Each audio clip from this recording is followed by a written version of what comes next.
Question number 11 from the study guide gives us a big long table of some Major League statistics, and it shows in one column the number of wins that a team won, or number of games the team won, number of runs they scored, number of runs they allowed.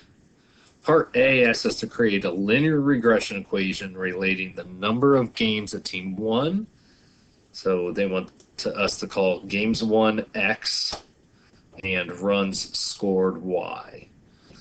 So first thing we want to do is enter all of our data into the calculator. We do that by going to Stat, Edit, and entering the data. So notice under list 1 here, I entered all the wins, 81, 94, and so on.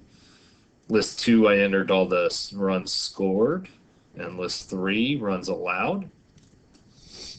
They want us to compare, they want us to call games won X and runs scored Y. So our X should be games won, our Y should be runs scored. So when I run my regression equation, we do that by going to Stat, over to Calculate, and number 4, linear regression. My X's should be games won, which is list 1.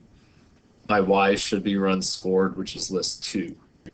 I am going to store that regression equation as Y1. Alpha trace will pull up this screen, Y1, and calculate our regression equation. So this should be our answer to part A. Our regression equation should be Y equals 2.583x plus 491.379. Part B wants us to do the same thing, but now we want to compare games won.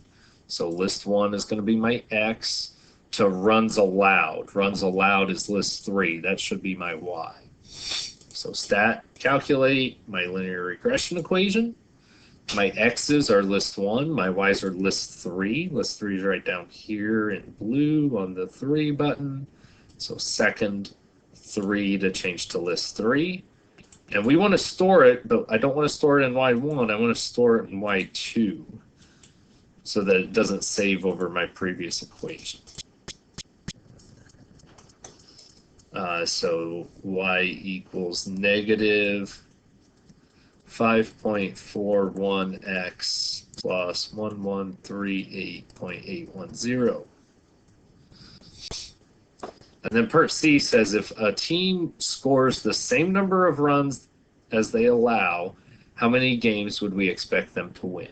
So we want this Y value and this Y value to be the same thing. We want these equations to be equal to each other. So we can set them equal to each other and solve manually. Or because we graphed the two equations, let me turn my plot on.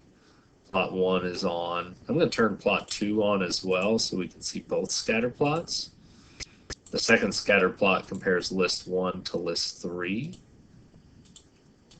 And now I'm going to zoom into my statistics.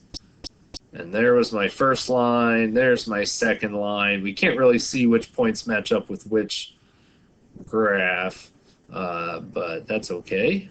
We want the intersection point of those two. So second trace. Number 5 is intersection. My first curve is that line. My second curve is that line. And guess I can just push enter again. And they intersect exactly at 81.